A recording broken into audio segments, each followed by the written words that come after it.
We're here We coming are. at you live, and it's Thursday night, October 21st. Yes, the day after my lovely wife's birthday.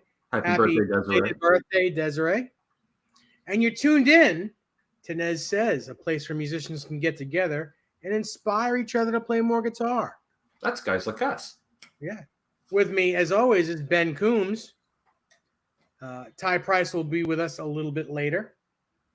And I guess he has a surprise or two for us. I'm not sure.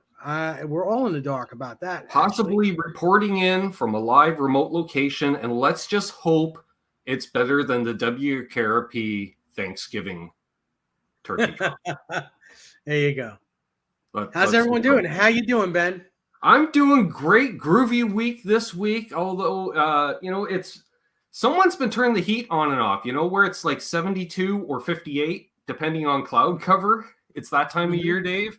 So I had some nice sunshine this week. Mowed the lawn for the last time. I don't care what. I mowed it for the last time. Lawnmower's put away. I warned the neighbors, hey, if it's not snowing for 3 months, well, guess what?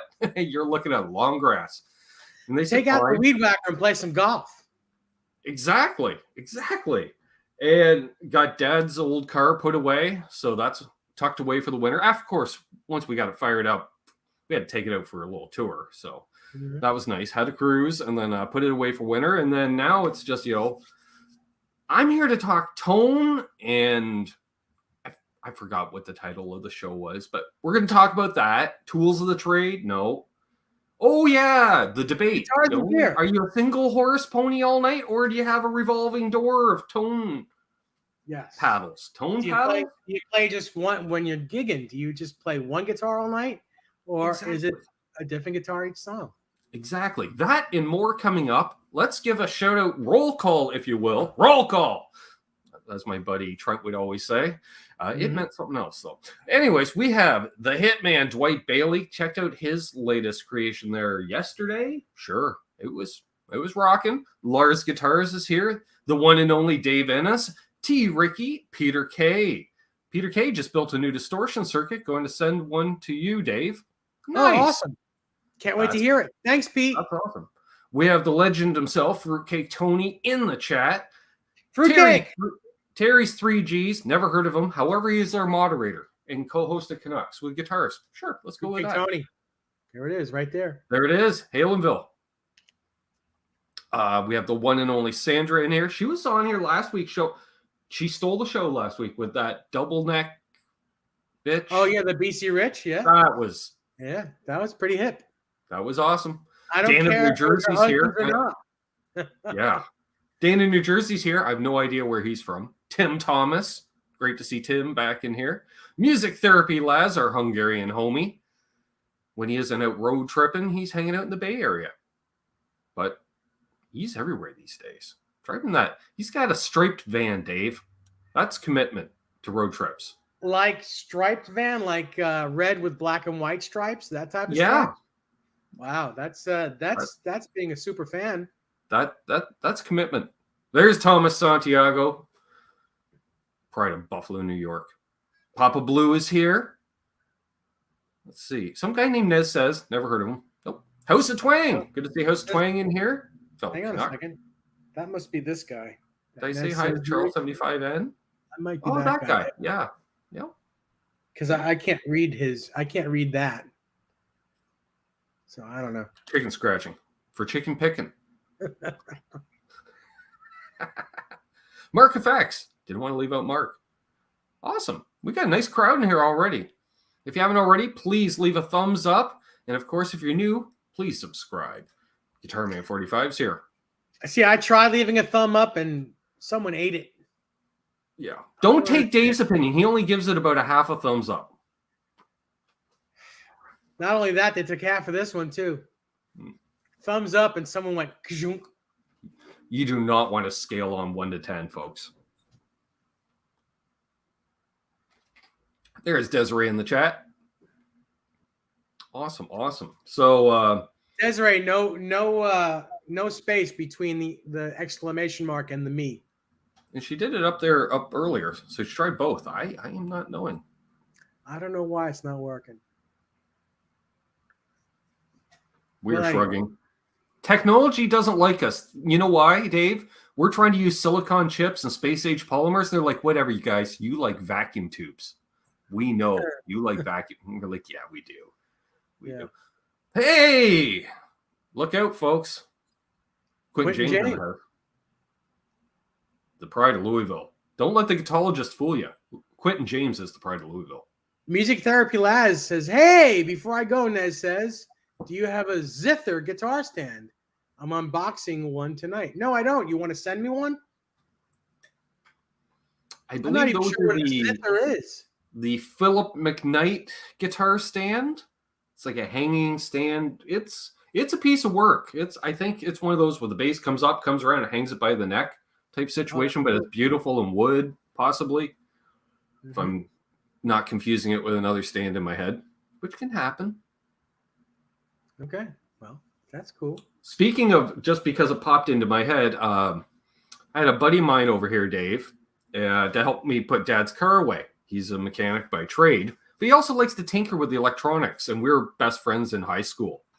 Mm-hmm. So after we got the car put away, he came down here to check out the space, and he looked at it. He's, oh, that's cool. He goes, you know, there's something I always thought about getting into as a hobby, and that was servicing tube amps.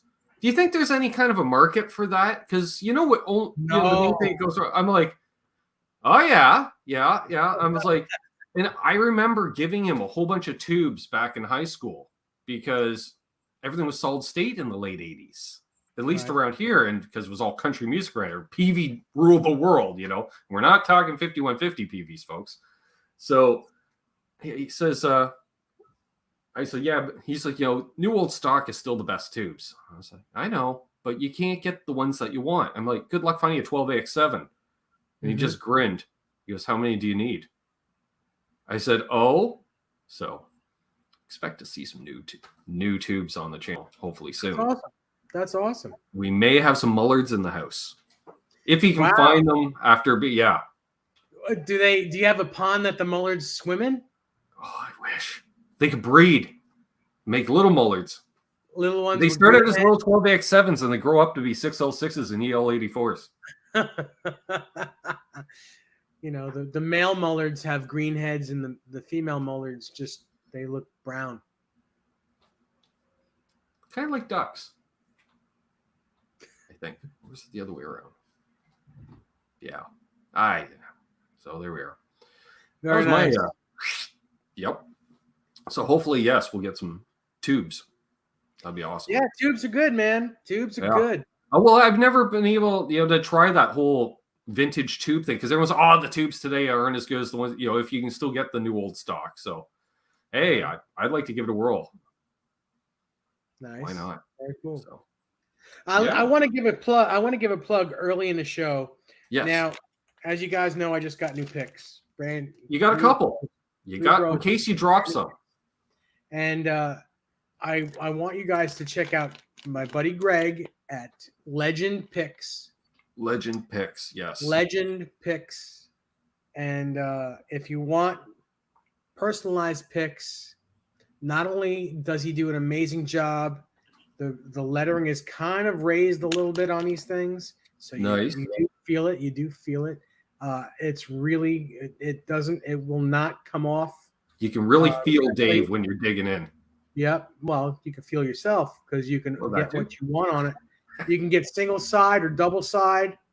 All you do is email him the artwork, whatever you want on it, and he'll tell you what picks he has. He does have celluloid, which is what Fender used in the 60s and 70s and early 80s. And now, everything is plastic these days instead of celluloid. Celluloid's the way to go with guitar picks. Exactly. So, and he's quick, man. I got these picks within 2 weeks. You did. 2 weeks. Yep. And they're not terribly expensive. Well, you see, the key was, Dave, you had to rant to me because they were delayed a day or so. And when we were on the phone, you're like, I ain't got it. And then it was like literally get off the phone. And then I swear it's the next time I'm on social media, Dave's like, got my picks. I was like, okay. So they were not long. And even then, when we were talking like delay, it was a day or two when we discussed. One day. A day. Yeah. They took the scenic route through upstate New York. It was quite nice. Yeah. The Picks wanted to see the Niagara Falls first. and then come down to Long Island. Yeah.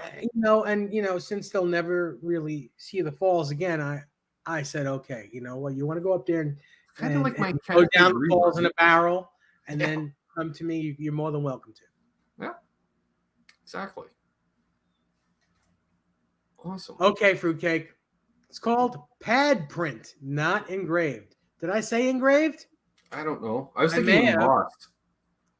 I don't know what I I said. think embossed is the opposite of engraved, kind of, because engraved's But, in, embossed is out.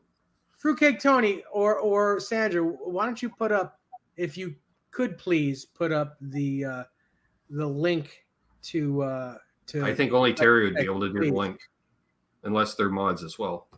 Oh, I don't know who I have as a mod here. I don't know. Terry's a mod, and I'm a mod, but I'm. No, I know. I know. Oh, Laz is a mod. Oh, there you go. Sure. Well, anyway, sorry Sure, if it yeah. sounded like I was being bossy, but I'm the guy that does hit play.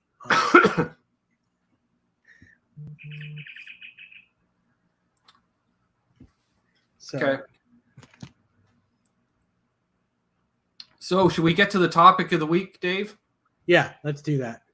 So, I think both of us okay, first of all, if you're playing a gig and we're talking, you have one guitar all night or you're going to play a revolving door of guitars. Now, there's two kinds of gigs in a sense. You're going to play one set, whether it be half an hour up to 2+ hours, if you're a major headliner type thing, or you play several sets. And I think by playing several sets, it does open to having different guitars a little more. But yourself, I know you've done both style gigs. I've done both style gigs. I would assume when you're out there just to play one set, for lack of a better term, for that, did you stick more to one guitar? I usually do use more than one guitar. But for me, I think it's more, it's not for the song. It's more of a show thing. Right. Like it's part, when people would come to see me play, they knew that I would bring more, some gear out. Sure. And not boring gear, stuff that generally people don't see all the time. So it was more of a, people come out to see, they come out to hear the band, which is one thing, but they come out to see what I brought with me this time. Or, like between sets, people would come up to me all the time and say, "Oh, tell us about that guitar. Tell us about blah, blah, Right. blah." And it's more of a showman thing, Mm-hmm. which is, I enjoy that stuff. And it's not showing off. I'm not showing off because I really could care less. I do this for me. But Right. when people are interested and it's entertainment to them, again, and nowadays when I post guitars on Facebook or wherever I post my collection, Sure. or even on the show when you see my collection behind me, I'm not showing this off. I didn't. I'm not doing this for anyone but me. But people enjoy seeing it. They enjoy looking at it. And Sure. the stuff that I have here, most of the country, or Why we go to guitar shows? most of the world haven't seen these things up Sure. close. A lot of Exactly. places.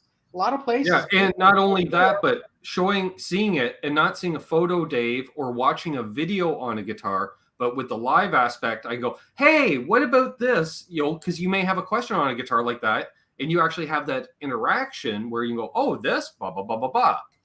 Yes. Which the Yeah, only way you get that is in a live stream or in person at a guitar show interaction. Which there's guitar shows. I was thinking the same as car shows. If you're a car guy, you have your car in your garage, but you take it out and you hang out with other people with their car and you're checking, "Hey, that's cool what you did with that," and blah blah blah. It's the same thing with guitars.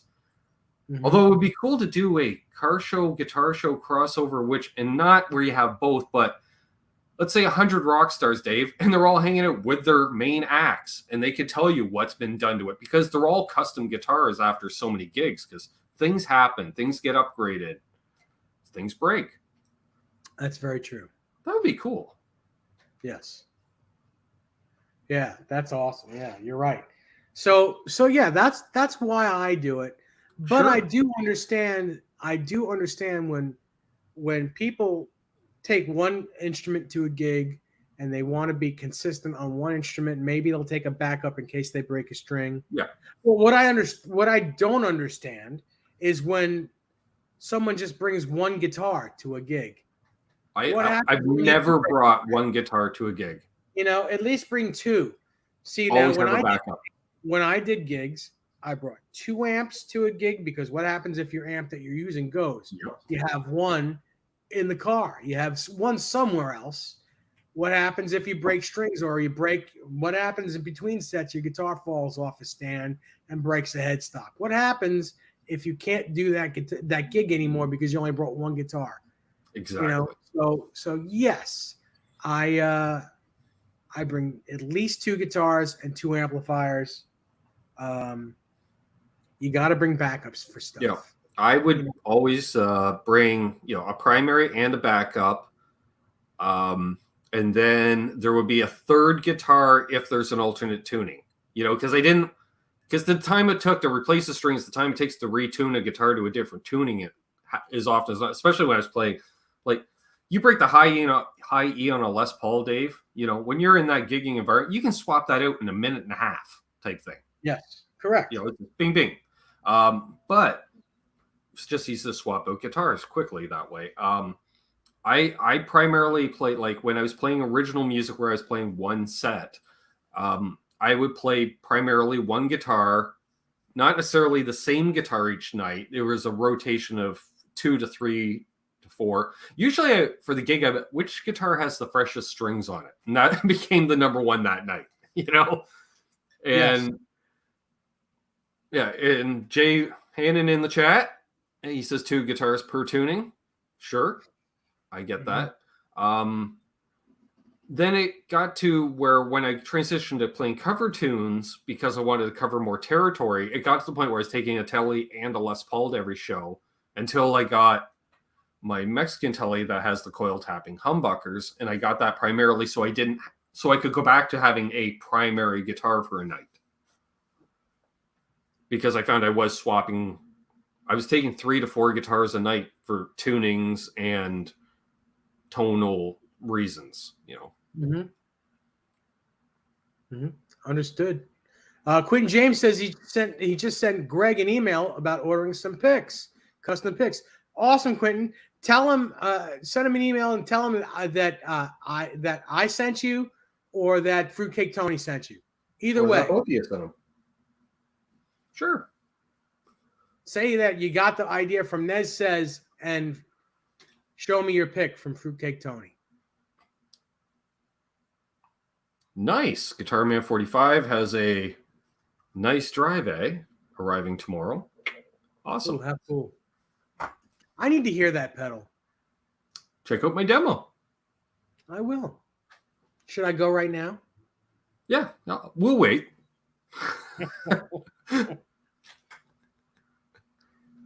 Awesome. So He yeah, says, I said you sent me. In the chat, let us know if you're the type of person that just brings one guitar to a gig. I mean, that uses one guitar on a gig. You could bring more than one, or you use more than one guitar on a gig. Let us know. Mike Johnson is here. He says, hello, guys. What's up, Mike? Great to see Mike back. Yeah, I'm curious about that too. And normally when I go to a gig, when I do a gig, I'll bring a humbucker guitar and a single coil guitar. Mm-hmm. That's just, Yeah, and I did that until I got that. Yeah. And that quickly became my number one. Unless it was like the other guys in the band, like he's, like Richie would be like, I'm playing his jazz box all night. I'm like, well, you know what? I'll just bring a Tele because I'm never going to touch the humbuckers all night. Understood. Yeah. Or depending on set list too. Hey, what's up, Ben Tom? I keep that onto my channel more. Unless you see my camera turned off. Oh, well, I get it. I Billy don't do Shelton? it, but I get it. Mike Johnson says, when I used to play out, it was a Telly and a Les Paul. Well, Nice. That's perfect. Yep. Yeah, got one of You those. cover right a here. lot of ground there. Les Pauls are in there, in that row over there somewhere. Ironically enough, both guitars that share a common style trem more often than not with a Bigsby. Yeah. And, you know, a lot of people say that a Les Paul is just a beefier sounding Telecaster. So it makes sense. true. Really makes sense. Hi, Dave's mom. Hello, Mom. Did I say hey to Gino? And Mickey Settlemeyer. I forgot to say hey to him earlier. Hello, I Gino. love Mickey's cool. Well, we have 36 people watching us. We're 37 people watching us right now. Nice. Again, let us know. Oh, Guitar Man says, well, it's been back in the 80s, but I used 4 guitars sometimes, 6 if I bought a 6 and a 12-string acoustic. That's a lot. Now, it's funny you should say that. When I was doing the wedding band thing, I used to bring 4 to 6 guitars with me almost every wedding, which we did every week. And if you've done any weddings, you know that the band doesn't get a lot of room. No. And I did it solely to bust my drummer's balls. And I loved him. I loved them, but he really got annoyed. Like he would really physically get annoyed when I'd bring that many. So I'd bring just to get a rise out of him. I'd bring that many guitars, but just use one the whole night. Nice. Nice. Yeah. Sean Zimmerman is here. I remember with the last band, our bass player, he loved bare bones. Like, why can't you just plug directly into a big amp? Meanwhile, literally, we were a 5-piece because we had with a lead singer, and as you say, Dave, like a lot of bars and clubs, smaller stages these days, so you are crammed in. Yeah. And each of us guitar players, we each had at least one amp, 3 to 4 guitars each. So we had a rack each on each side of the stage, and we both had a pedal board. Well, mine had a dozen pedals, and at one point he had 2 pedal boards, one on either side of his mic stand. Mm-hmm. And the bass player, more often than not, he was playing next to the drums because he couldn't even get up front anymore. He stood in the back with the drummer more often than not. Cool. He did not like Charles 75N wants to know what we did with Ty. Well, I did one of these to him, and I said, "Ugh!" And he melted. No, I'm just kidding. I think he's doing a gig tonight. He said he's going to try to he's going to try to pop in, so we shall see. And show us the stage and stuff. I'm not sure what he's doing, but I think he's got a gig.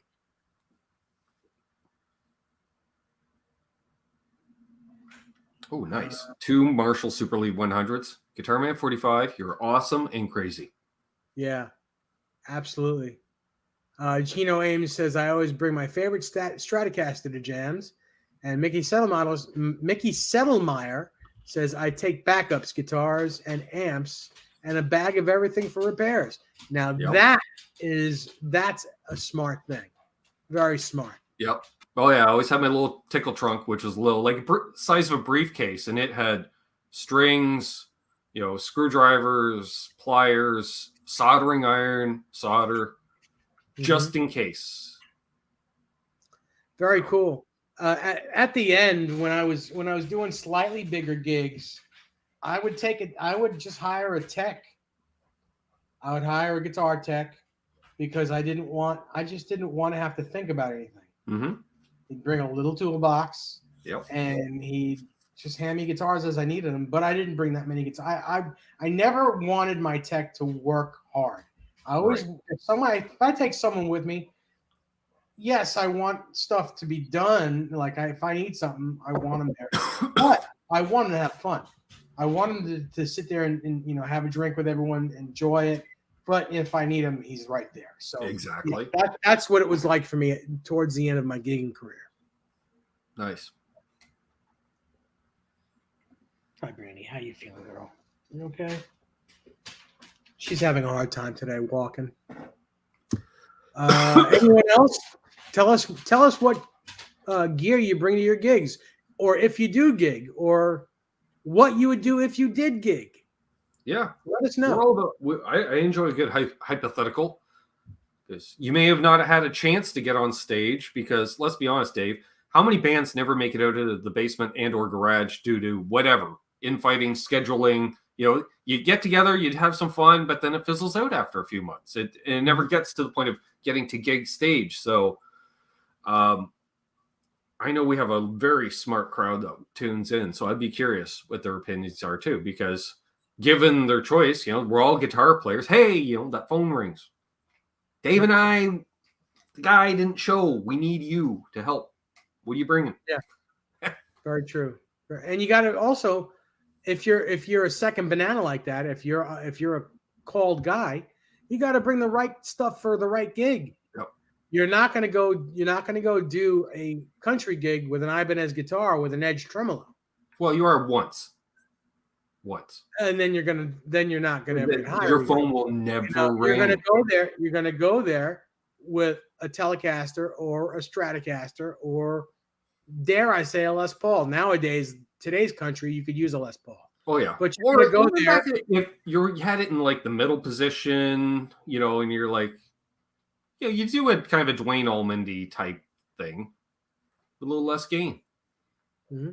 But yeah, Deja Voodoo's here. It says, hell yeah, Voodoo. day off. Good to catch up on a show live again. Awesome. Jay Hannon. Jay Hannon was on humongous stages at some point with his band Guzmachi. Yeah. Jay, what did you use? What did you bring with you? That's what he said, primary and backup for each tuning. Well, there you go. Which makes sense.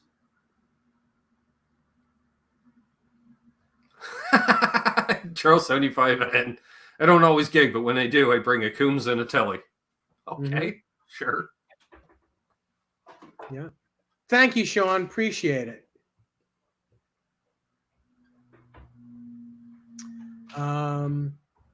So yeah, so that's really the deal with guitars. Let's do the ultimate comparison. All right.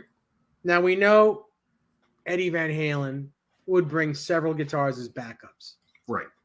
Well, mainly he used one guitar. Yep. They clearly had a pecking order. Right. Basically one guitar. And I'm just saying in general. Yeah. Because of course, there's the keyboard songs in which he would change guitars because the keyboard songs are in standard tuning, not half step down. So he would grab a different guitar for standard tuning.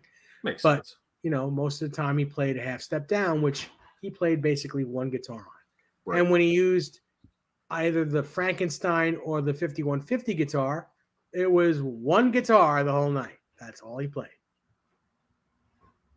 Pretty much. I mean, when he in 86, he would use a Steinberger other than as needed. Much like we were saying is we would have a primary, but then for alternate tunings, you would have, and even in the earlier days, he did have guitars other than the Frankenstein with him in case, and he did use the Shark guitar live for some stuff, right? I mean, in 77, 78, club days, yes. And then you got guys like Joe Bonamassa, different guitar every song. I always harken back. Yeah, Joe Perry from that. Sometimes he uses two guitars on one song. Have one on his back and one that he's playing. You got guys like when I saw Tom Petty and Mike Campbell, they swapped out. Both of them swapped out every song, including all the acoustic stuff. Tom still swapped out an acoustic every single song as well. And I honestly, I don't even notice if the bass player played more than one bass because the two of them were just swapping out after every song. And then you have guys like, say, Keith Richards will play 5 guitars a night, Dave, but he has 20 on the road with him because those 5 could be a different 5 from night to night. Because he has I have a group of 4 for these songs. I have a group of 4 for these songs, and he will swap in and out. Give me this guitar instead of that one because I'm feeling it tonight, as opposed to what would be quote unquote on the set list.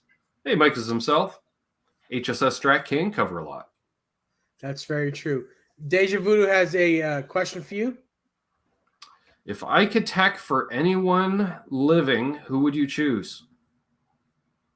Keith Richards. Because you know what? I think even though they are professional, he never comes across as anal. Like if you make an honest mistake, you know, you're not going to get run over by the tour bus. But plus you get to work on some awesome gear. Hell, and I'll even throw Ronnie Wood's gear in for free. I'll do that as well. You know, well, I don't know if you possibly could because they both change guitars every song. Yeah. Mike Johnson. When I come out two at a time, I guess. I don't know. The crowd would get to know me real well by the end of the night. Very true. Mike Johnson says a Les Paul Jr. can cover a lot of ground. People say I'm crazy, but you can ride that tone knob. Now, in a rock gig or a blues gig, I would agree with you 100%. But you're not taking a Les Paul Jr. to a country gig. You're certainly not taking it. I'm wondering if you took a Les Paul Jr., you cranked up that tone, killed all bass in your guitar, and you'd have to be almost trying to do like pedal steel type licks and stuff. Like a little bit of the stuff that Keith Richards does on his juniors. Like you'd have to do that. Even then, it's quasi bluesy. And it depends on the country, definitely. Mm. Yeah, but we're talking about quiet stages also, and to use a P90. There's nothing quiet about it. There's nothing quiet about Les Paul Jr. Yeah. Nothing. You know, especially, and listen, I'm no expert when it comes to country gigs because I'm not a country player at all. But I know Ty's not with us, but today, but he is a country guitar player. He has played with many country stars as the lead guitar player and rhythm guitar player. And I know for a fact that usually, and I say usually meaning 90% or better, there are no amps on that stage. It's a quiet stage. And you can't use a P90 on that stage because you won't be gigging there again.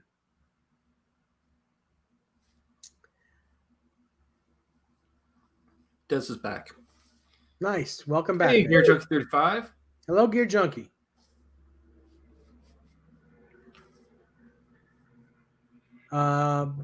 Jay says he feels like he doesn't need to go any lower than the low B. And if we do, we just bridge bend with the trem. Right. Ben Tom knows what he's talking about. Well, there you go. You know, when you're good at using your tremolo arm, you can do that. Yeah. Mahogany is here. He says, hey, guys. What's up, Mahogany? Great name. Mike Johnson said he missed the part about country. I said that you're not really going to use a junior for country music because of the noise of the P90. And most country artists want quiet stages these days. You're not going to have Marshalls on that stage. You're not going to have amplifiers on that stage in general. Now, that doesn't mean all stages are like that, but I would guess 90% of the time, unless you're on a big stage, it's going to be quiet stages. Yeah. So a P90 is not conducive for that. But, you know, I guess anyone can use it, but probably will be their last gig with that artist. Yeah, so you can do it once. Mm-hmm. Yes. Gear Junkie 35 is going to be lurking. There you go. Ooh, Chinese food run. Nice. I will take a dinner A. That's very funny. Mike Johnson does agree. Thank God. Thank God. Yeah.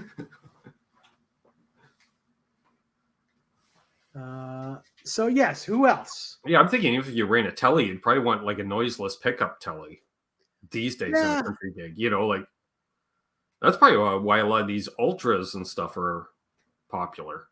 It's all the high-end Fender stuff. They all put their noiseless pickups in them for whatever reason.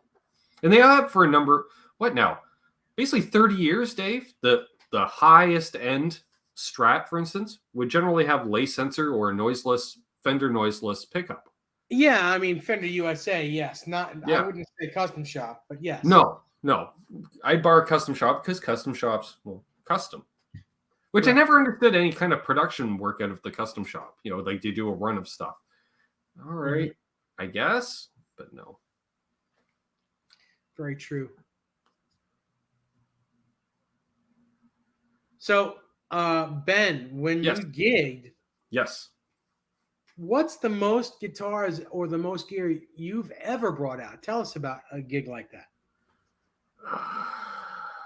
That'd be 5 guitars, which would be a primary, a backup, open G for slide,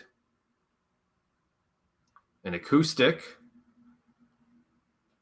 and I think I also had a backup for open G as well, because I was playing a lot of open G that night. And it was one of those ones where we only did 5 songs in open G, but I really bashed the crap out of the guitar in a couple of them. So, when you played open G, did you tune the low E string down to D, or did you take the string off like Keith Richards and just play 5 string? I just tuned it down to D because that may not be an open G guitar the next night, because I grab guitars with higher action, but it's not like I ever set up a guitar for slide because I have fairly light touch when it comes to slide. Or for the fact that when you're playing Rocky Mountain Way, it really doesn't give a rat's ass if you're fretting out and stuff, because you're playing that last song of the night and you're as much trying to clear the bar out as giving them a good time. Mm-hmm. But yeah, 4 or 5 guitars. Yeah, 5 especially too if I was Tellys and Les Pauls, Telly, Les Paul, and a backup of third. I remember one night, the other guitar player of the band broke a string on his primary, broke the string on his backup. Next thing I know, he's heading over to my guitar boat and grabbing a guitar to finish the night. Mm-hmm.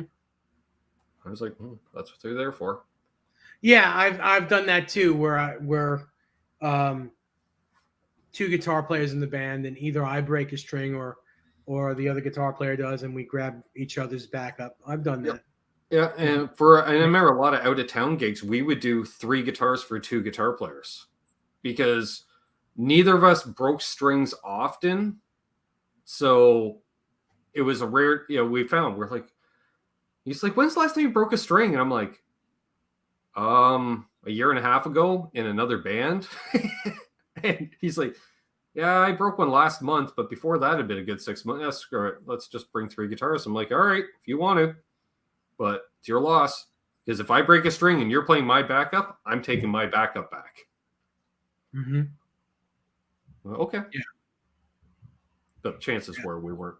I get that. I get that. Deja Voodoo says, true, a lot of noiseless Fender pickups coming stock now. I was a little surprised at first, but many folks younger want stupidly clean, hi-fi, glossy, almost plinky sounds for modern neo soul, etc. Yeah. Oh, that's a mouthful. Well, basically, yeah, you want Lukather without all the production that came with Lukather in the 80s, right, Dave? It's like, Lukather sounds great on that track that he did for that guy. You're like, yeah, but you know what went into that? A lot. Speaking of Steve Lukather, happy birthday, Luke. Happy birthday, Luke. Yes, today's his birthday. Still the best sign-off ever in a YouTube Hangout. He's just like, oh, food's here, go. Just Irish combined tone talk. That's very funny. Yeah. So I was like, yes, rock stars. We have a report in from a legend. BV Ninja says, country gigs. My friend Jason Isbell's not so quiet amp set up for the current tour if you want to show Dave. Ooh.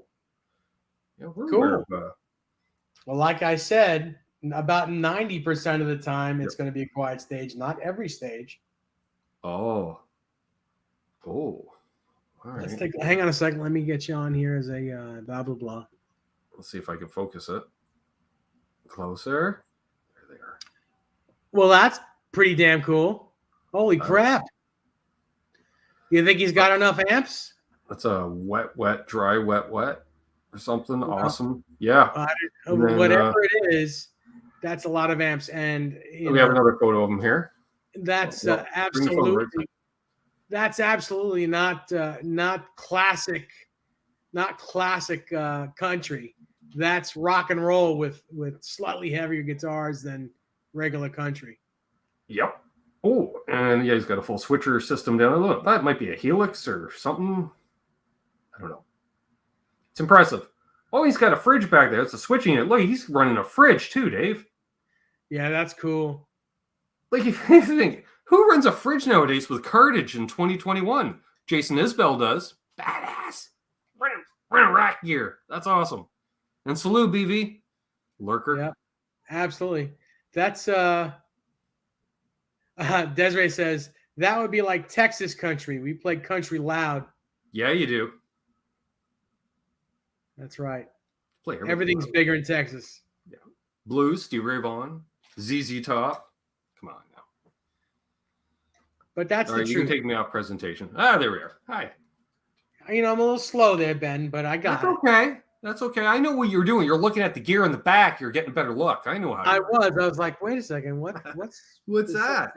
Something wrong with this picture. Oh, that's right. I'm not in it.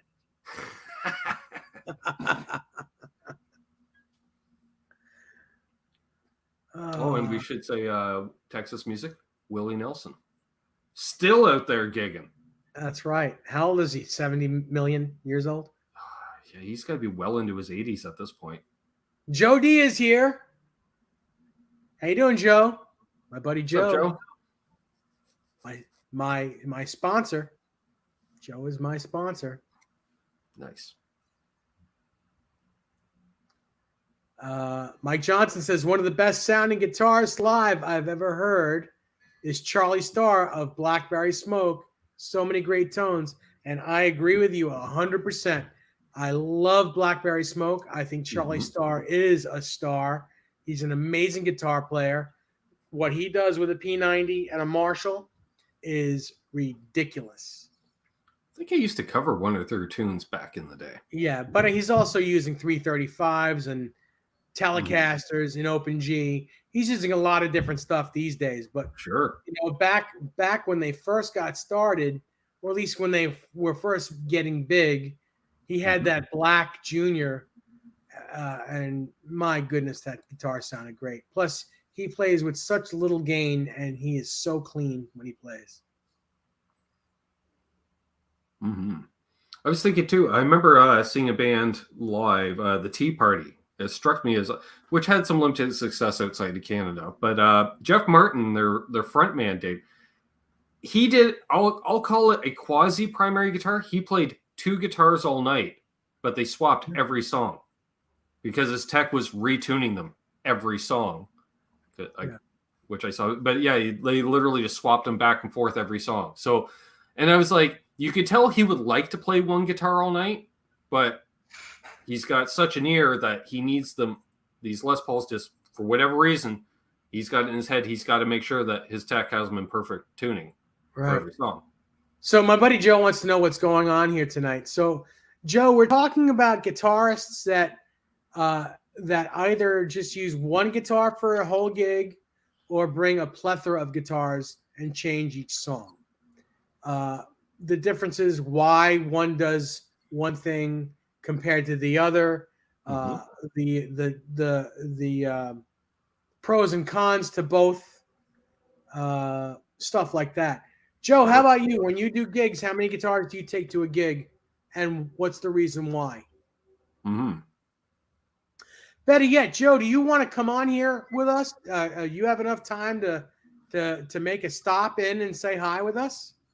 All I have to do is send you the link, which I would send to your Facebook Messenger. Click on the link and follow the prompts. It'll get you right on. Right on here with us. Let me know if you want to do that. Oh. He says, just prefer just one guitar. Okay. Tea Party had a powerful sound for sure. That's right, Deja Voodoo. Laz is back. Michael B is here. Mahogany Well, played one actually- guitar for 40 years. There you go. No, Dave, not tonight. In Okay. other words, I'm not wearing pants. That's what that answer is. I'm Well, not we'll wearing. set up a date with you, Joe. How about that? We'll set up a date for you to come on and we can talk turkey. Mm-hmm.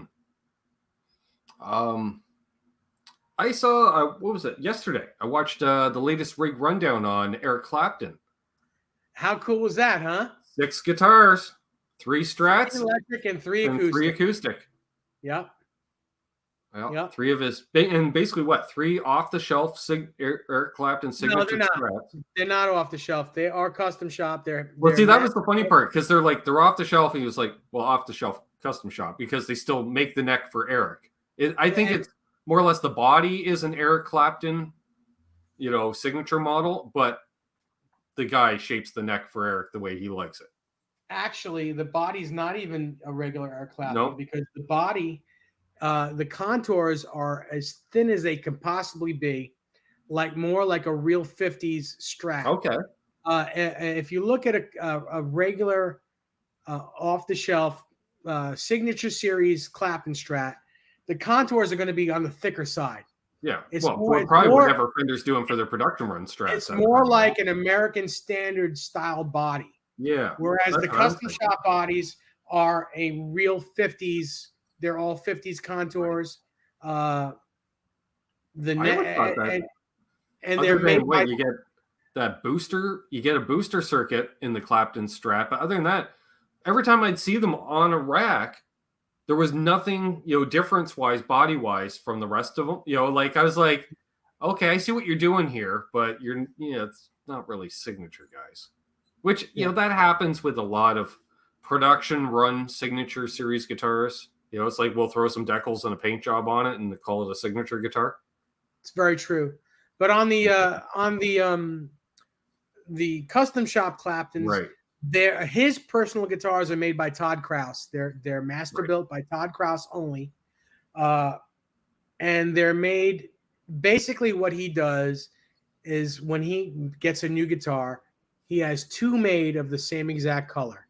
He takes both of those on the road and then a different color guitar basically tuned down a whole step so that he could play either Voodoo Child, not Slight Return, not the fast Voodoo Child, either the slow Voodoo Child or Forever Man, because Forever Man is in D, but he plays it as if he was playing it in E.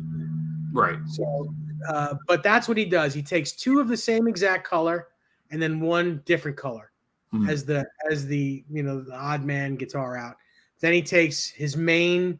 He always takes his 00045 or 00042, and then he takes a couple of 00028 Martins with him.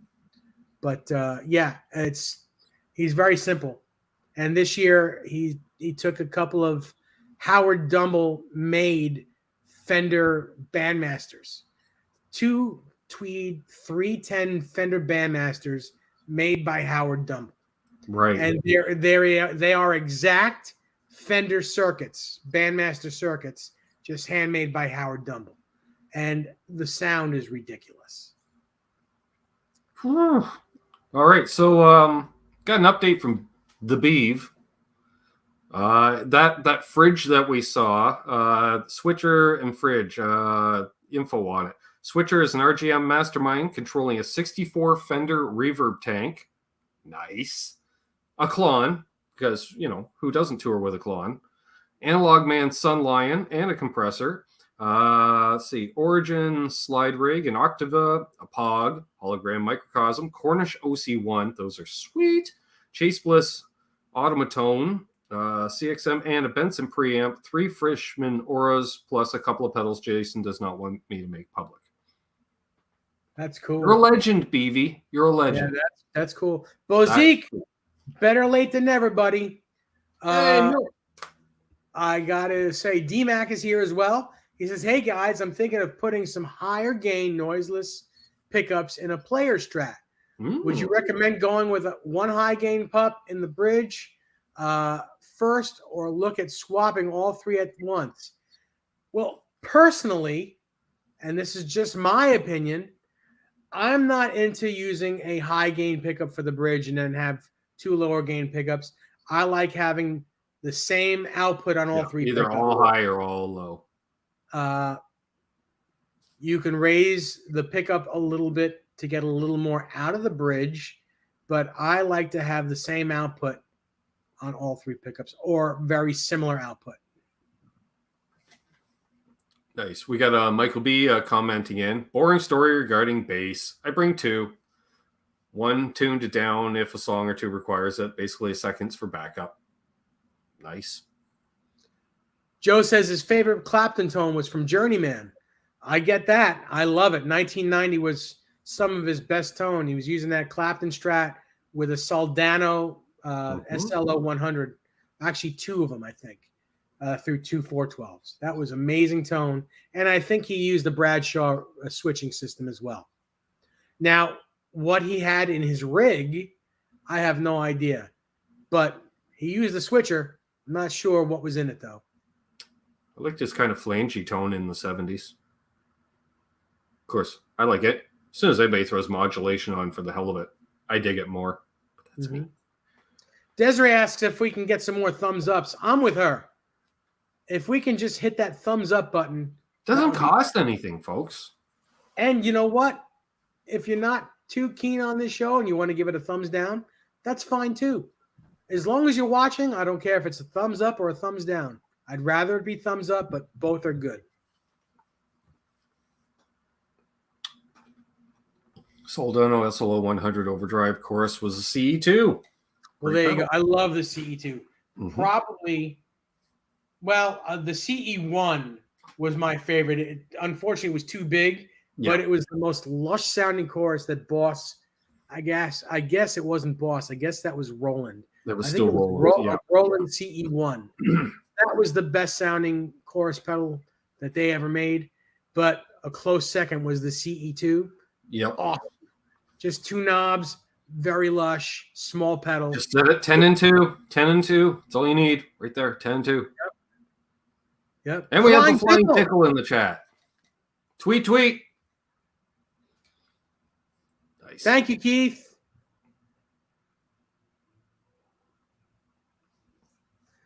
Bozique, I'm not on that old channel anymore. Nothing pisses me off. Sorry. I'm good.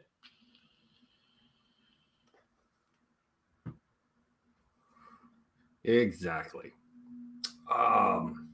So Dave, what's the most amount of guitars you've taken to a gig? I've taken a half a dozen guitars to gigs. I've taken as little as 2 guitars and as much as 6 guitars. It is a pain in the butt when you take that many guitars to break down. When you're breaking down all the gear plus the PA and everything else, you wind up saying, why did I do that? And where am I going to put all these cases? You end up putting all the cases back in the car, and then you got to. I never use hard cases. I use gig bags. That thing we always did too. We had piles of cases. Jeez. Yeah, I use gig bags, mostly double gig bags. But gig bags are a lot easier to put places.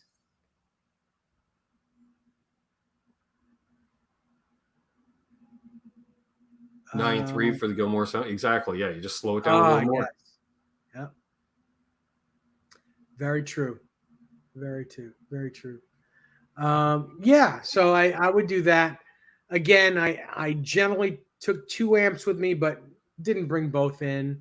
Like I'll bring one as a backup, leave it in the car in case something happens. Because with tube amps, the minute you turn a tube amp on, it starts to die.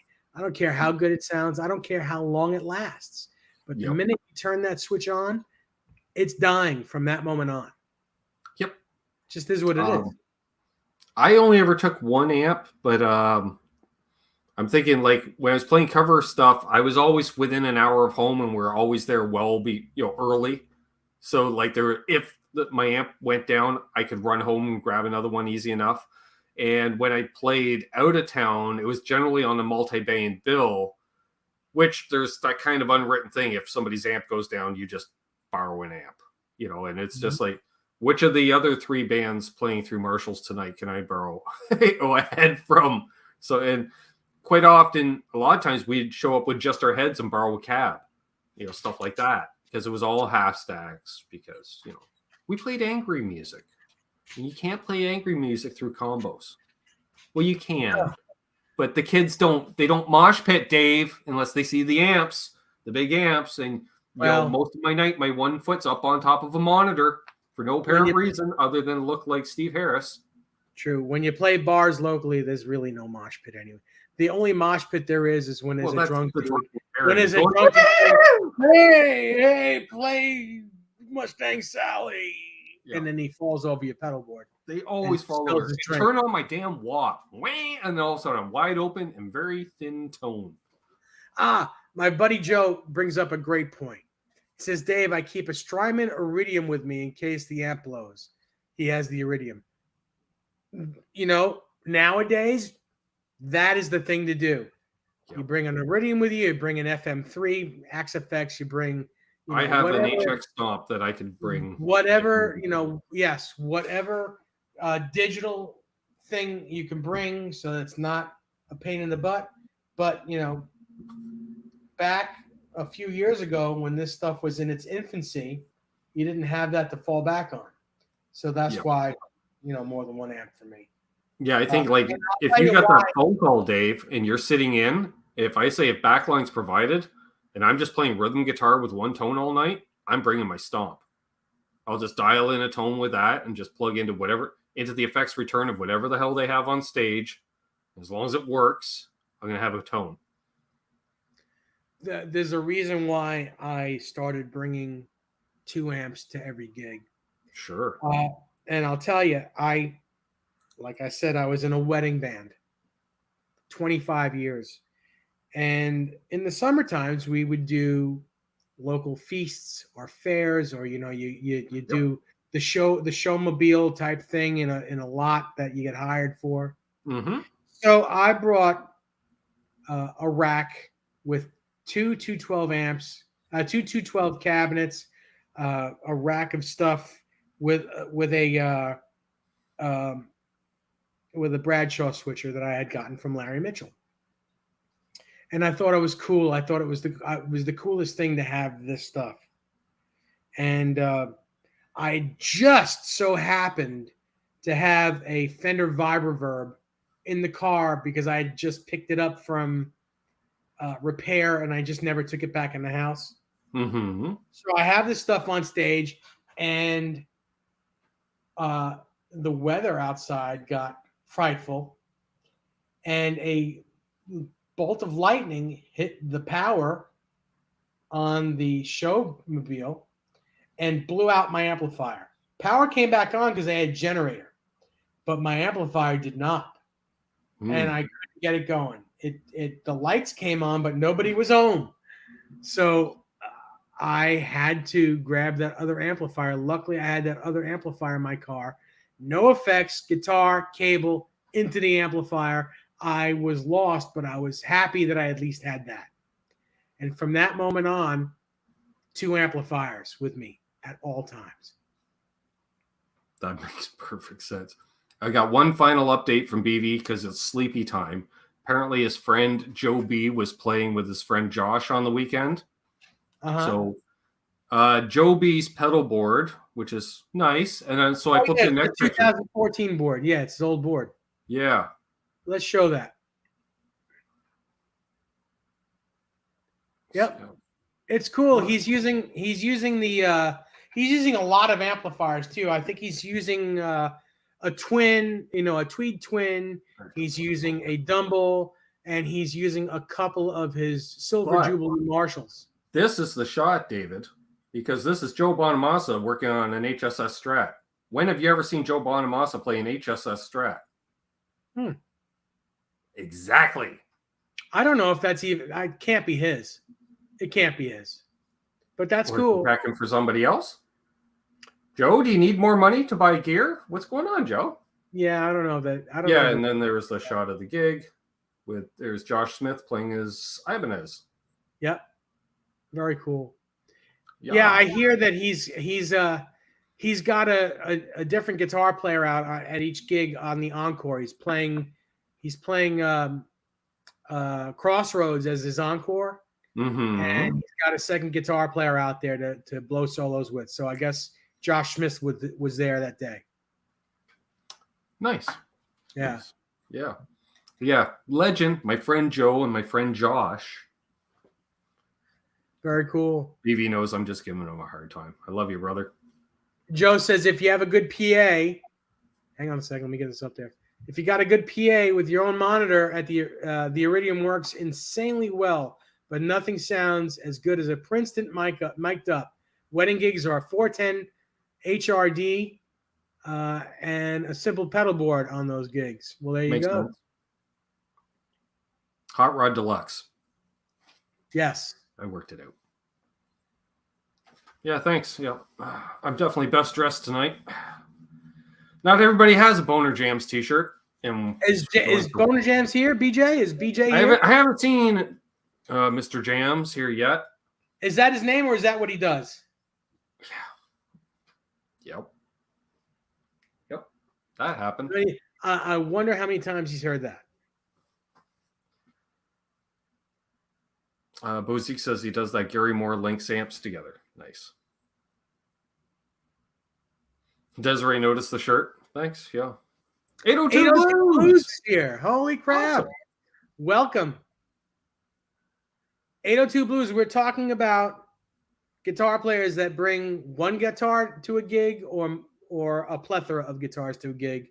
The reasons why for both, the pros and cons for both sides. Let us know what you do. Nice. Take care, Mickey. What my background is, played in a few bands for about a decade, up and down the highway in Southern Ontario. And what else? Did sound production for a couple of years for bands as well. And then got into YouTube a few years ago. And I'm doing product demos for a few companies and doing these live streams too. Lots of why don't I put both of this on there? There you go. You can. I'm back. All right. Mickey Settlemeyer is headed home, clocking out, headed home. Safe travels, my friend. 802 Blues is good. He's been working. Awesome. Working is good. Awesome. And I should mention too, I grew up around music with my dad gigging and both my parents working at a large music festival yearly in Toronto from, I think they started doing that in the early 70s right through the mid 80s. So a lot of cool jam sessions and grew up with musicians around the house a lot. Mm-hmm. All right. Bozique says, I'm a serious hobbyist, not a gigging musician. But from players who do play live, who I know, the consensus is you need at least 2 axes with you if you don't like to bring a lot just in case. Yes, definitely a backup. It makes sense. It just makes sense. Well, what happens if you plug in and it doesn't work? Well, you don't have time to be diagnosing it. It's very true. My buddy Joe, I know he takes one guitar to gigs. I've never seen him break a string. Although he is a very he's one of the best players I know. There's 2 guys that I know of on Long Island here that just kill it, and it's my buddy Dennis and my buddy Joe. And I've never seen either one of them break strings, and they both just take one guitar to gigs. Both. Yep. There's something to that. Yep. But my dad, Dave, 1 guitar, 1 amp for years at a time. Yep. And when he felt the amp was starting to get a little tired, that's when he started looking for another amp. Mm-hmm. Because he used to go through power transformers every couple of years because probably just due to crappy voltage levels from place to place. Mm-hmm. And then, if somebody broke a string, then you would just do banter with the crowd for a couple of minutes while somebody changed out the string. That's what they did back then, I guess. And then I remember a friend of ours, he was a single act.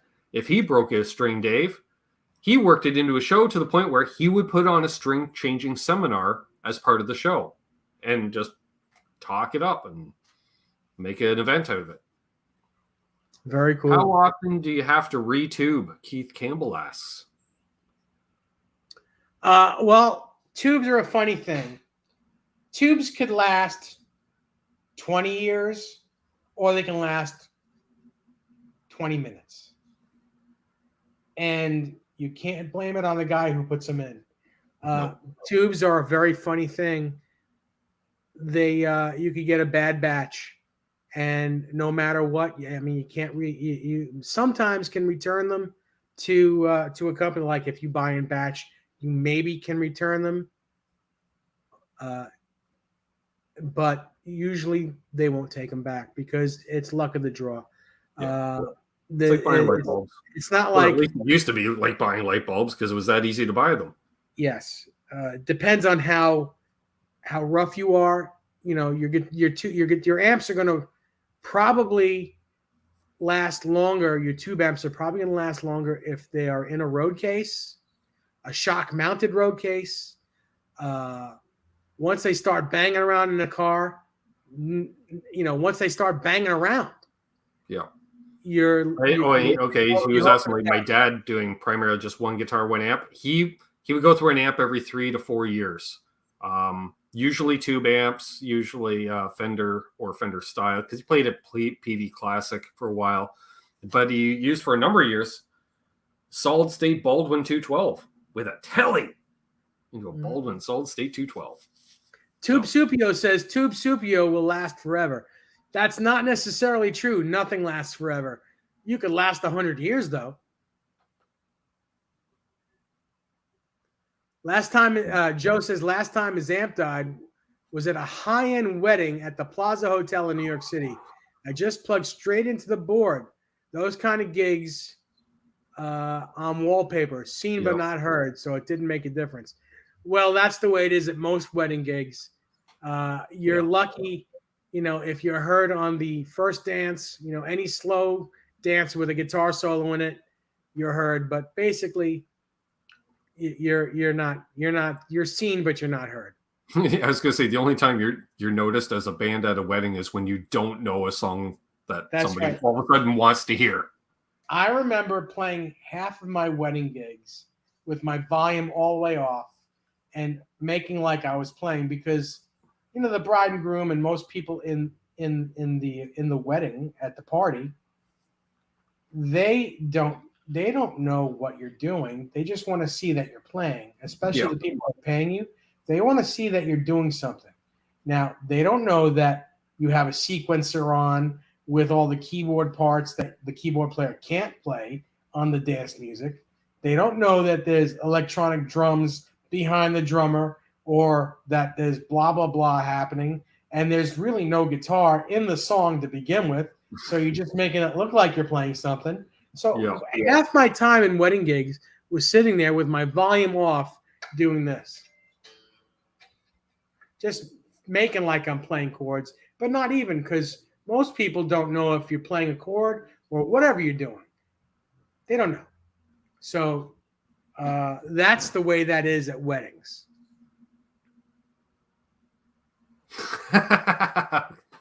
Apparently we got clarification on that super strap Joe Bonamassa was working on. What was that? It's Andy Timmons' guitar. Oh, okay. There you go. Like a photo of Joe Bonamassa working on Andy Timmons' guitar. Sure. Very funny. Rock stars, Very Dave. cool. Gotta love them. Gotta love them. Oh, wait a second. Desiree just disagreed with me on something. I don't know what that's about. Uh-oh. Okay, so the bride always hears it. The bride hears everything, Dave. The bride hears everything. Well, I beg to differ. See you, Guitar Man 45. Take care, guys. Take care, Guitar Man.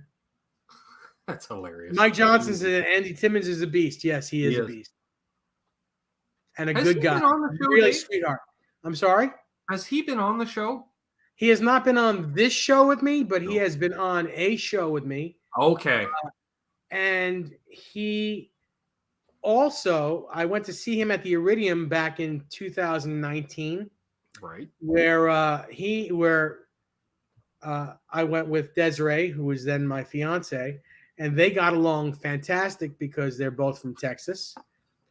He in return invited us back to the very next night on his dime, Mm-hmm. and that night he played my guitar for 2 songs, my Andy Timmons model guitar. Nice. So take that. Yeah, Joe he's a Barton. good guy. He's a real good guy, and he answers my emails, which is all I care about. Yeah. Very cool. Yeah. So Bozic says so. Bonamassa is now also a repair guy / tech for his famous guitar buddies too. Sure. Oh, I would Well, have. you know, I say, Dave, it's when you play with all that old junk that he's got, it's always breaking down. So you got to be up on it, right? It's like having an old car; it's always breaking down. You got to be tuning them up. You know, I know that Andy's has gotten a few vintage Fenders Yeah. in the recent past. I know he plays his 1 or 2 Ibanez guitars that he's had forever, but I know for a fact that he's got himself some early to mid 60s Strats that he's always wanted. I think he got himself a white one and a sunburst one. I'm not sure which is which though. We got 6-string Brian in the house. Great to see 6-string Brian in here. Hey, I 6-string about Brian. you the other day, buddy. Hope you're doing well. Take care, Joe. He says I got to go. My dog Loki is going Ooh. for surgery tomorrow morning. Wish us luck. Well, good luck to you and Loki. Well wishes. If she's marrying a guitar player, she'll be paying attention to what is playing. That's hey, Unbelievable is here. Nice to see you. We have 52 people. We've been teetering Nice. between 52 and 55 people Beautiful. the last half hour or so. Thanks to everyone. It's because everyone stayed tuned in when they saw the Boner Jams t-shirt. I know. Oh, yeah. It's nothing but the content tonight. Very true. Awesome. Gear Junkies got to head out. We're Take going to care. go another, 15, 20 minutes or so, Dave? Mm-hmm. Keith Those Campbell people- says, Des knows the score. She absolutely does. She knows more than she lets on. It's very tough. In fact, I don't even try to hide guitars when I buy them because she knows exactly what I have at any given moment. Any given moment, she knows when something is new. She knows when maybe I change the look of the room a little bit. She knows everything. You can't pull one over her eyes. Can't do it. Papa Blue's just here for the singing and the dancing. Well, you keep waiting. It could happen. What's up, Doc? Good to see you, my friend. He says, why do I keep hearing the Player Plus isn't worth the dineros? I just bought one and disagree. Well, I played one and I definitely disagree. I think they're an excellent value at their price point. Is that the one with more than the Player Series? Are those the ones with the new paint jobs with that beautiful green paint job? Yeah. The HSS Yeah, strap. that looks cool. Green That guitar, it doesn't have to play good. It just looks cool. Oh, and the Bel Air But the Blue fact is that it quite does- sweet as well. The fact that it is good guitar, Mhm. that makes it even more appetizing. Deja Voodoo says, never heard of any amp snobbery on this show. Always a good sign. These good boutique amps YouTube folks go on about are unbelievably expensive for the common man, particularly down under. Now, I'm going to agree with you and disagree with you. I agree most boutique amps. Oh, I'm sorry. are I am a super- snob and I don't like Gorilla amps. There, I said it. I don't like them, Dave. Changed my mind. Understood. So what I was getting at is most boutique amps are terribly expensive. Mhm. That's a true statement. I have 2 boutique amps right here. They're 40-watt 112s made by Rock and Roll Amps. They're point-to-point wired. They are amazing, and they are not terribly expensive. Now, what I mean by terribly expensive will be different for every person.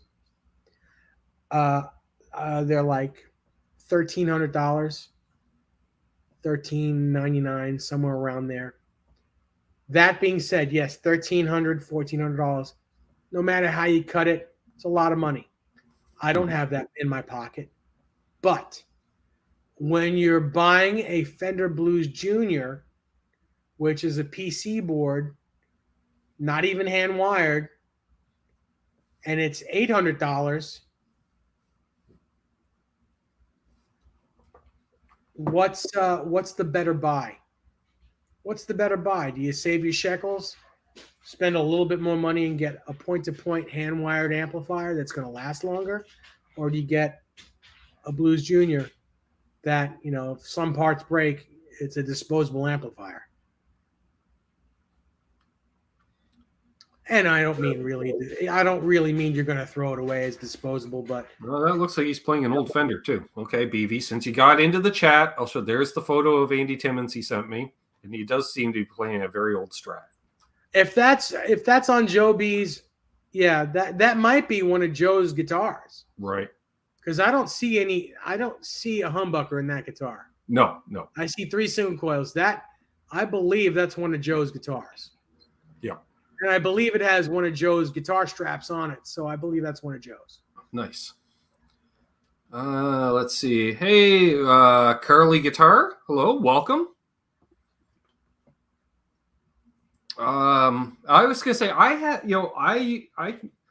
like your more affordable Fender amps, like the Blues Deluxe, but because I use a pedal platform, and those are very easy to source. Yada yada yada. However, if I gotta plug directly into an amp, I do have kind of boutique taste. I really like Friedman amps. Mm-hmm. And I'd love a JJ Junior. Very cool. Yeah, good stuff. Six String Brian, yes, I do have a custom shop SG. I have a 61 SG standard custom shop in Cherry. I also have an original 1961 SG Junior. That's not really mine. It's been on loan for a long time. I am the curator of it at the moment. But yes, I have 2. One is a custom shop, one is an original. Nice. Most dependable guitar cable, Charles 75N asks. There are several. Mogami, Monster. Yeah. Hosa cables are good. Dylan over at Hosa. I differ. Maybe you've gotten a good one here and there. I think DiMarzio cables sound amazing, but they break. But they give you the lifetime warranty, so it's just you just throw it on the counter and they give you a new one still, which is nice. What I personally I've really been more of a fan of DiMarzio's accessories over the last few years. They've really stepped up their game in that respect. Yep. Real quick, Fruitcake Tony asked if I'm enjoying the Brad Gillis pick that he gave me, and there it is, the Night Ranger metal Brad Gillis pick. Yes, I am enjoying it. Thank you so much, Tony. Nice. Whereas I got a couple picks in the mail, and you know what the letter said, Dave? Give one to your sister. Well, there you go. No hello, just give one to your sister. So as far as the cables, the cable that I'm using here is a Mogami cable that I put a noiseless Switchcraft jack on. Right. So you don't hear the clicking. It's got a little nipple. Hang on a second. Let's see if you can see that. You see that little nipple right there? Yep. On the I had a cable like that in the late 80s that had one of those type jacks on it. All my jacks I changed to this. Makes sense. So you can put them in there in the hole. Let's see if I can find the hole. And there is no volume. No volume. No noise. So there you go. That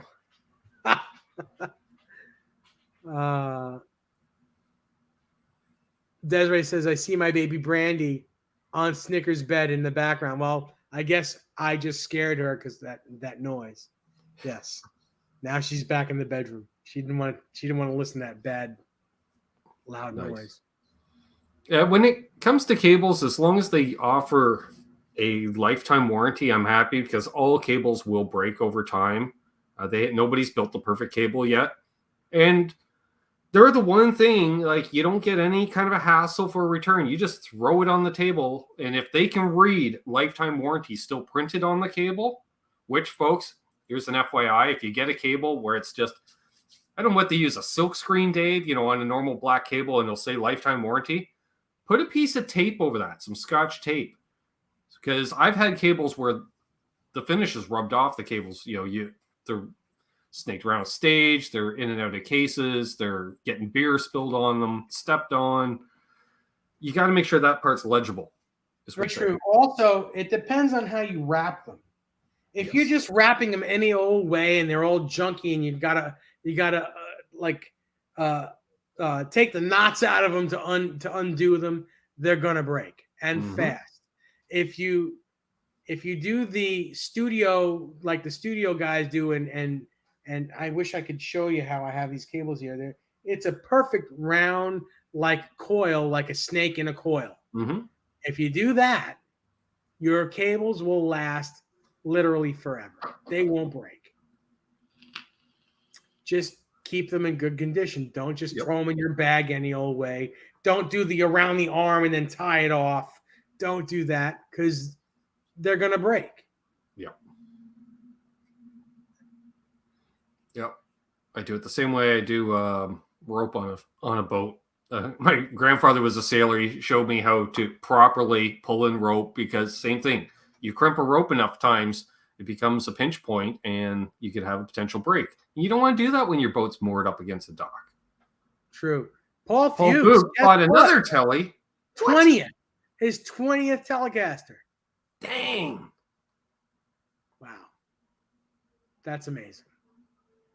Nice. Congratulations. He's got more tellies than I have guitars. Desiree says that it always amazes her how neat I do my cables. She has cable. Because I just don't, if I have money to spend, I don't be buying new cables. It's like, why buy new cables? Why have to buy new cables when all you got to do is just take care of the ones you have? That's right. Keith Campbell's right. Into a cable donut. Boy, would I like a donut right now. Oh, I can go for it. I'd go for a donut right about now. And a cup of coffee. Yeah. I won't sleep, but I'll be happy. Then you play guitar because you can't sleep. Blood sugar will be 1,000, but yeah. Oh, so I have to. I don't know if I showed this earlier. Here's the bag of picks. Let's show it again. My goodness. All right, and for those who wonder, I keep swatting at a fruit fly. There will be guitar pick giveaways in the very near future. So don't worry, I'm not keeping these all to myself. There will be pick giveaways. What he's going to do is the Paul Stanley guitar stand. They start at the microphone, go all the way to the bass.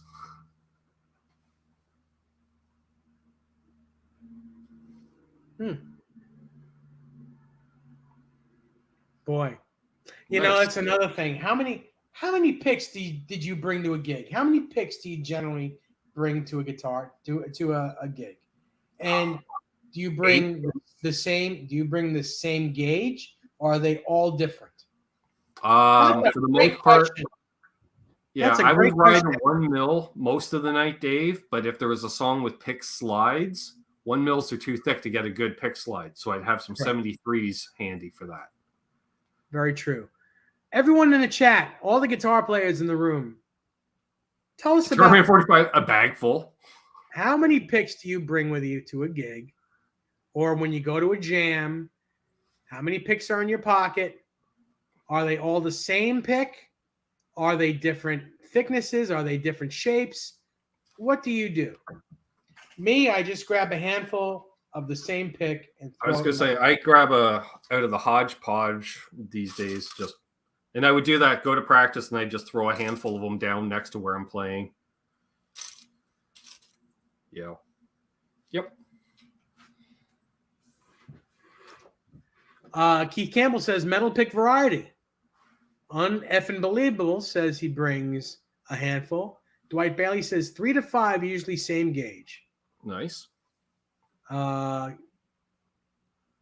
Keith says various thicknesses color coded. Paul Fuchs says same Herco large thumb picks. Nice. Uh, Bozique just collects picks, so he probably leaves the gig with more picks than he arrived with. he plays with his long thumbnail. Mike Johnson says 4 picks, all mediums. Keep 4 in each case. Nice. Papa Blue 6 plus 88 minus 1. Perfect. So 94. Nope. Wait. 93. Yes. Hey, Phil S. Norwich Guitar. Norwich Guitar says 1 that's insured to the roof. Sure. Man, that's funny. Very funny. Were you one of those guys, Dave, when you were done playing at the end of the night, any picks that were on the stage, you grabbed all, whether they were your picks or leftover from the week before? No, I never grabbed. First of all, I can't use, if someone hands me one of their picks, no thanks. I'm not very germophobic, but people put picks in their mouth, and that I won't take other people's picks. Fair enough. My roadie used to grab them all up all the time. He's like, hey, do you want any of these? I'm like, no. It was funny. I remember, like, when a pick would start to wear down, I'd always just toss it in the crowd. And, and halftime people would catch because they're like, why is that guy throwing picks at us? And then my roadie would pick them up. Like, he'd be like, hey, look, like a retriever. I got all your picks back for you. I'm like, no, there's a reason I was throwing them away. I used to do the same exact thing until one day somebody threw a pick back at me. One of my picks got thrown back at me. And from that moment on, I never threw picks to people during shows because I always felt that that's a show-off thing. I'm Joe Cool. Here's one of my picks. The only time I gave picks away was when someone asked for them. That's it. There's a way to do things when you're a local bar guitar player, and you do things differently than you would if you were on the big stage, say you're Slash, right? I didn't do it on a big stage. You're generally throwing your picks out because you're a celebrity. Generally, I would do it ironically sometimes with the cover band. When we did originals, we would do it because even if we're playing in a bar, we might as well have been playing Madison Square Garden because we would put on a performance or a show. Like we brought risers to stand on, and, lights and fog machines on occasion, which I hated. Lasers once. That did not go well. Mm-hmm. Unbelievable. I always threw them into the crowd. Yeah, well, I did until I was embarrassed by one hitting me. So yeah, I'm not doing it. Yeah, you just don't do it too much. Sure. Then your guitar player thinks he can go grab a handful off your mic stand and throw them out in the crowd, Dave. And then you're like, might need them myself. Well, did you say just someone in general or a roadie? No, my lead singer. Well, if you're getting them for free, I wasn't. Then it's okay. But if one of your bandmates is throwing a bunch of your picks that you pay for out in the crowd without you saying it's okay, then they need to buy the next batch of picks for you. Yeah, that's right. Unbelievable too. At a punk gig, the picks always come flying back.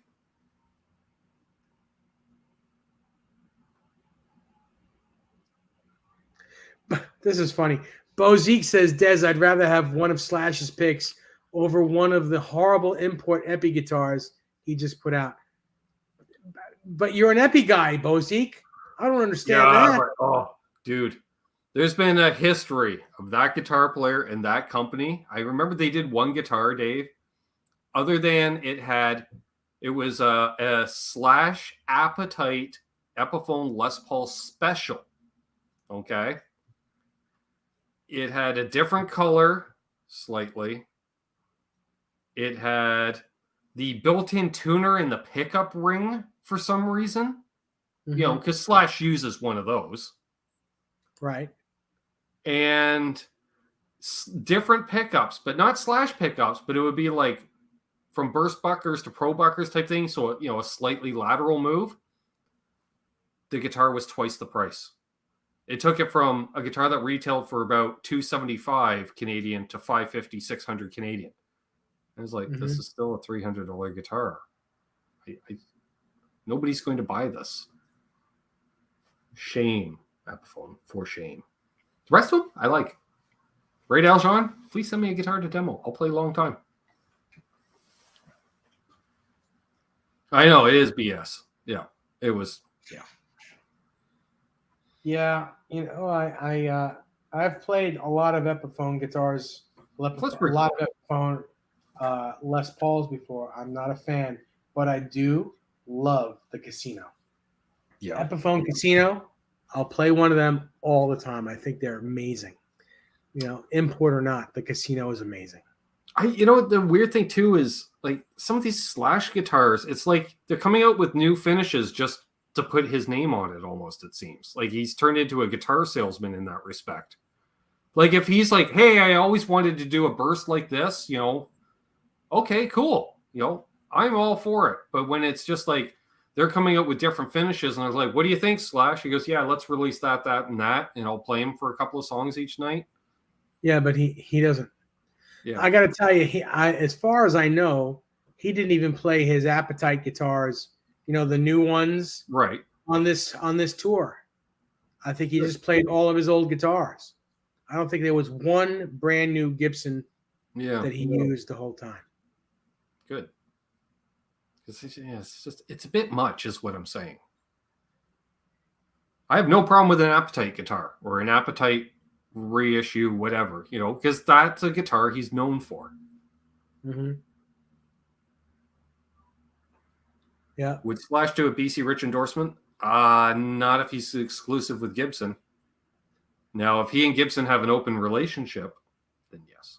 If BC Rich is still around, which they come and go every couple of years. As far as I know,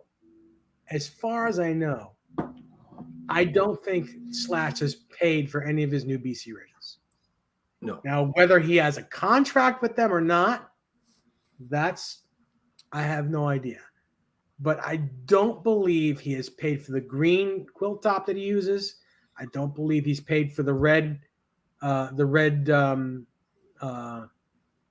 guitar with the Floyd on it. The red, I don't know what it's called. Mockingbird? The Mockingbird, yes. The red Mockingbird. I don't think he's paid for that stuff. I know they are newer guitars. Right.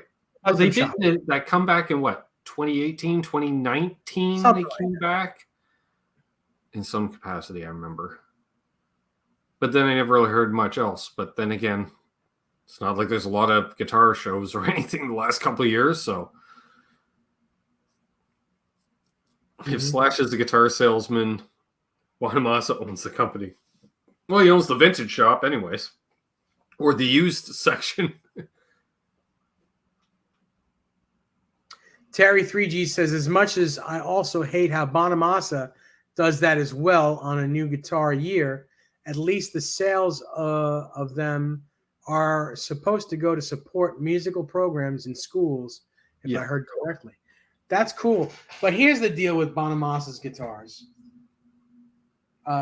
Every one, whether it be an inexpensive, which is not really inexpensive, Epiphone, they're inexpensive next to anything USA made, but they're not really inexpensive. They're $1,000 guitar. Yeah. Let's face it, it's $1,000 guitar.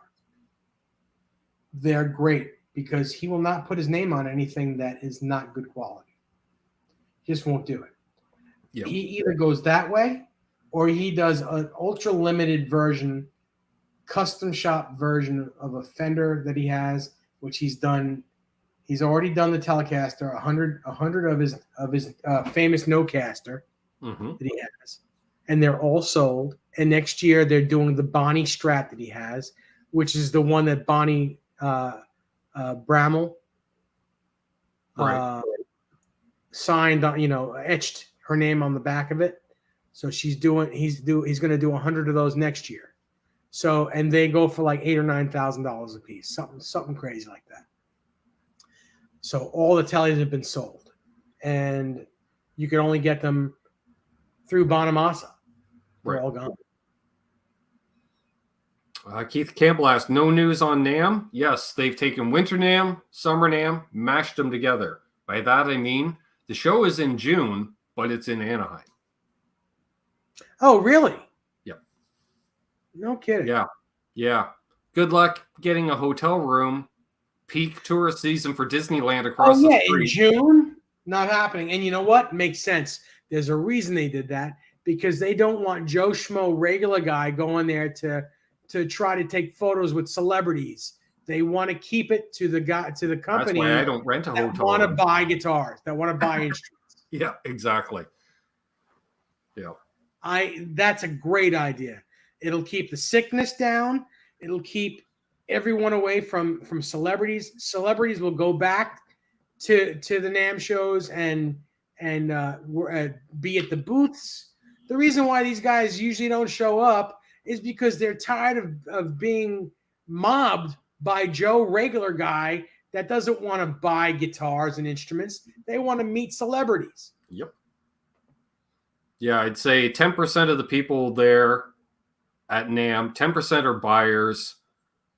I'm going to say another 10% are people like me that have a little bit of business there, but not really, which being YouTubers that are promoting the new products and stuff, because we are the press essentially. And then the other 80% are people that really don't need to be there. You know what bothers me? It's the guys that go to those things and take selfies with these celebrities and then turn around and say, "Oh, I'm good friends with that guy. I know that guy. I'm good friends with that guy. I know that guy." Dude, no, you don't. It's funny you mention that, because I remember my buddy Ike, who owns Flipside Music, texting me, just laughing his ass off. He goes, "Yeah, you can tell you're a NAMM virgin." I was like, "What are you talking about?" He's like, "You're posting 100 selfies a day with people." Yep, I am. And then the next year it was, or the next event, it was like 40. And then the next one, it's like, "Oh, I didn't get a photo." Now, the only good thing is when I take these selfies is down the road, if I have them on for a hangout, I have a thumbnail of the two of us hanging out together. Well, hanging out together, standing next to each other. Right, for 30 seconds. For 30 seconds. Yeah. Exactly. Yeah. And even then, yeah, half the way, it's funny because you do it like end of day and it's just like we're talking for a couple minutes and then, okay, fine, let's take a photo. But fortunately, yeah, like I put it this way, I'm not there standing in line at any of those meet and greets, Dave. I'm not standing in line to get anybody's autograph or a photo. I could care less. Oh, yeah. You know, but if you're walking along, I'm like, "Holy crap, it's Dave Nesdahl." He goes, "Holy crap, it's a guy who apparently knows my name. Let's grab a selfie." You know what? Yes, and that happened. I went to Van Halen at Jones Beach in 2015, and a couple of times I got "Hey, are you that guy from YouTube, that David Nesdahl guy?" And I was like, "Oh my God, you know who I am?" I was like, I was freaked out about that. I was like, "That's incredible. How do you even remember? How do you know who the hell I am?" Right. And I took pictures with both times it happened. But I was a little freaked out. I was like, "Holy crap. You mean that little show I'm on? Yeah. You saw me on that and you can remember what I look like?" I mean, I don't care if I've seen you on Facebook. I've seen you. If I'm there to see Van Halen, I'm plastered to the stage. I'm sorry. Maybe that's being selfish, but it's not often you get to see Van Halen or these concerts. Mm-hmm. They don't come around that often like they used to. But holy crap. And forgive me if I don't remember who you are, but wow, it was just blew my mind that two people in a crowd of 20,000 people just saw me and was like, "Hey, aren't you that Dave Nesdahl guy from that YouTube show?" Holy crap. Yeah, I am. How do you know me? Yeah, Paul says he wants a selfie with me and a sleepover in Dave's guitar room. And Paul, as long as you wear a mask, you're more than welcome to. And Unbelievable says, "I'd let you take a picture with me, Dave." Well, that's very nice of you. I've had it happen to me a couple of times, being recognized. Like, I'm no celebrity by any means, but being a YouTuber and part of this YouTube community, it always throws me out. Yeah, like I'm standing there, I'm waiting to talk to you, Dave, because you're talking to somebody, right? You're talking to somebody. I'm in your booth, and I'm waiting to talk to you when you have a free moment. And somebody comes up to me and it's like, "Hey, Ben," and I'm like, "Oh, hello, person." That's happened a few times. Wait a second. This is the perfect Top Gun moment. Keith Campbell says, Nez, you could be my wingman anytime. Bullshit. You could be mine.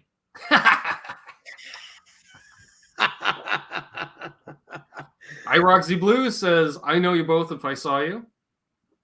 Well, thank you. Back then I was like, my God, Ben and I have been around a little bit.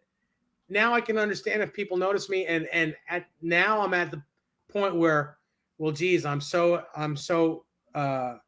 thrilled when people know me that I want to get to know that person myself. Sure. Yep. But when you first start doing these shows, you're like a little like taken back that really someone out there knows what I look like. They know who I am. And it's not that I don't want to know back. I'm just like, wow, that's incredible that someone knows me. Nowadays, I want to become friendly with people that say, hey, aren't you that guy? Yeah, man. Hey, how are you? And I'll spend time with that person. Well, see, and that's the funny thing with YouTube. I just thought, as you're saying that, like you were saying earlier with Nam, like, like the rock stars don't go because people are like, hey, in the masses. With YouTube, try having a conversation with Philip McKnight on the NAMM floor, Dave. All of a sudden, you've got 50 people standing around you. Hey, it's Phil McKnight. I'm just like, okay, this is weird. Okay, he's like, yeah, it's amazing. Yeah. Desiree is right. She said, remember at the Guns N' Roses show, she was shocked when people came up to us because of my show, because of our show. Sure. And sometimes it's tough because they know my name and I know I should know theirs. And I'm like, I didn't introduce Desiree to two people because simply I just forgot their name when I should have known it. And I was too embarrassed to say, hey, what's your name? Because it comes off sounding pompous that they know who I am, but I don't know who they are. And one guy I had sold a guitar to. It was very embarrassing for me that I had to say, hey, man, did you know that John Conklin's here as well? I was like, and the guy didn't really know who John Conklin is, but I thought it was a different guy. And it was this one guy that I had sold one of my guitars to. Mm-hmm. I totally didn't recognize him because it was out of context. He was like, Dave, how you doing, buddy? It's great to see you here. I'm like, same here. This is Desiree, my wife. And isn't that the great thing about the NAMM show? We all have a fucking badge right there. And I go, hey, it's you. And look down at the badge. And I think the funniest is I had that come up, friend of the channel, Jamie, The Law is his screen name. Jamie Trevino. He plays in the Rockstar band doing the thing. And he came up to me in the FQ-Tone booth and he's like, Ben! And I'm like, I know you. Because I've seen him in a video and I'm like, I recognize your face. And of course, his badge just says Jamie. And he's like, The Law. I'm like, thank you. he could tell I was struggling. I was just struggling. Keith Campbell says, I'd come up to you, Des. I'd knock you out. You didn't come up to me first. I'm just kidding. No, I wouldn't. I love when people come up to her and say, I know you. You're blah, blah, blah. I love it. Doesn't bother me at all. Well, you see, unbelievable. I actually put Canucks with Guitars on my NAMM badge. I wrote it in. And Aaron from Albus Band did the same thing because everyone's like, I don't know who Aaron Lee is. And then he wrote Albus Band on it and everyone knew who he was, all these pedal builders and stuff like that. Because a lot of people know you as a screen name through social media. That's very true. Very true. A lot of people don't give their real names, because they want to be anonymous. They want to be known as what they are on social media. Exactly. All right, Keith, I'd allow that. But you'd have to tell me who you are. You can go to her first, but you'd have to tell me who you are, because if I didn't know who you are and you hug Desiree first, I'd be pretty upset. He'll be less upset if you grab his bum a little while you hug him. Just saying. What? Just a little. No, I'm just kidding. No, I trust my wife 1,000,000%. I would I don't get jealous at all. So yeah, no. I trust her. I don't have to trust anybody but her. That's it. Exactly. Bozy could hug Snickers first. Well, there you go. I would want you to, because she is so lovable. She Unbelievable. is so lovable. My real name is Philip McKnight. Nope, Lawrence Petros. Nope. Yeah, you're all in the same town though.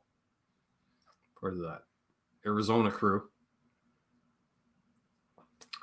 Well, do we have anything else, Dave? You know what? I think we're gonna say goodnight here. I think it was a good show. Really, really a lot of fun tonight. Like seriously, a lot of fun. Yeah. We still have 45 people looking at us, which Beautiful. is really nice. But we'll be back next Thursday. We'll see if I don't know what Ty's doing. Hopefully he'll join us. Mm-hmm. I suppose that he just couldn't. Either he couldn't get to us before he went on stage, or maybe he didn't have. Maybe internet. not a good reception. Probably not a good interception.